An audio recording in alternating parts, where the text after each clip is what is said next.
affect us on election day. The GIS coordinator is going to furnish us a list that has both the old addresses and the new addresses, so that if a voter were to give the old address and we've already changed it to the new address, we will be able to cross-reference that address. Likewise, if they give the new address and it's not changed in our system, we'll be able to cross-reference that address. And so it will not prevent them from voting.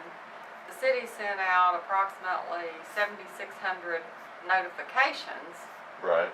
But you could have some addresses where we don't have any registered voters, and then you might have some addresses where maybe you have 3 registered voters that live at the same address. And they have to be individually notified once we make that change. So what's the size and the scope of what you're having to do? Part of the reason is we have to wait until the post office updates it, and then the city notifies the person, and then we can send our notice. And we realized that some of our notices were actually reaching residents before the city had notified them. Just, how things go. I think there's just that time aspect, and so that was confusing people, because they would think that we had the wrong address for the voter registration.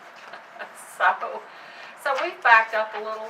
We've mailed out probably a little over 3,000 address changes, and we've decided to hold up until after the election. Primary in June.